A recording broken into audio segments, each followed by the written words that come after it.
ലോക ചരിത്രത്തിലെ ഏറ്റവും ചൂടേറിയ ജനുവരിയാണ് ഈ വർഷം പിന്നിട്ടിരിക്കുന്നത്.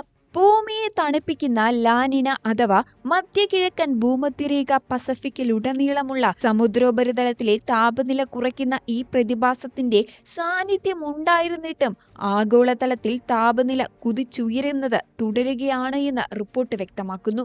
യൂറോപ്യൻ യൂണിയന്റെ പിന്തുണയുള്ള കോപ്പർനിക്കസ് ക്ലൈമറ്റ് ചേഞ്ച് സർവീസിന്റെ റിപ്പോർട്ട് പ്രകാരം ഇക്കഴിഞ്ഞ ജനുവരിയിലെ വായുവിന്റെ താപനില വ്യാവസായിക വിപ്ലവത്തിന് മുമ്പുള്ളതിനേക്കാൾ 1.75 ഡിഗ്രി സെൽഷ്യസ് കൂടുതലായിരുന്നു എന്നും വ്യക്തമാക്കുന്നു.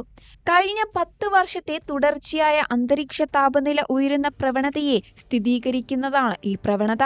ആഗോളതലത്തിൽ രേഖപ്പെടുത്തിയതിൽ വെച്ച് ഏറ്റവും ചൂടേറിയ വർഷമായിരുന്നു 2024. ആഗോള ശരാശരി താപനില വ്യാവസായിക വിപ്ലവത്തിന് മുമ്പുള്ളതിനേക്കാൾ 1.5 ഡിഗ്രി സെൽഷ്യസ് കവിഞ്ഞ ആദ്യ കലണ്ടർ വർഷവും 2024 ആയിരുന്നുവെന്ന് റിപ്പോർട്ടിൽ പറയുന്നു. 2024 വേനൽക്കാലത്ത് പല രാജ്യങ്ങളിലും റെക്കോർഡുകൾ ഭേദിച്ച് ഉഷ്ണതരംഗങ്ങൾ വീശുകയും ചെയ്തു.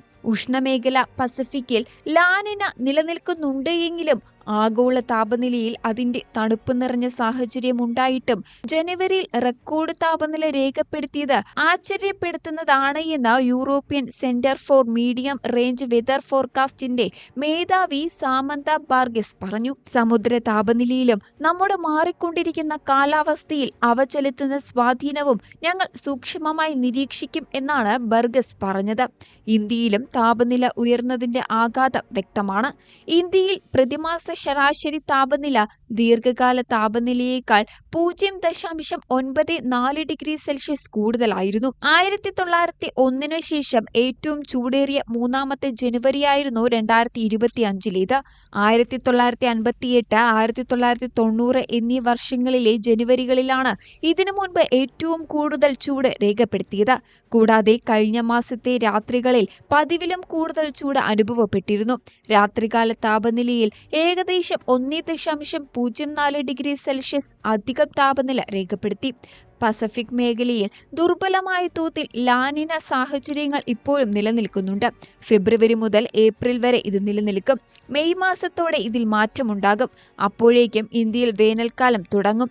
ഇന്ത്യയിൽ കാലാവസ്ഥാ വകുപ്പ് അഥവാ IMD മേധാവി ഡോക്ടർ മൃത്യുഞ്ജയ് മൊഹാപാത്ര പറഞ്ഞത് ഇങ്ങനെയാണ്.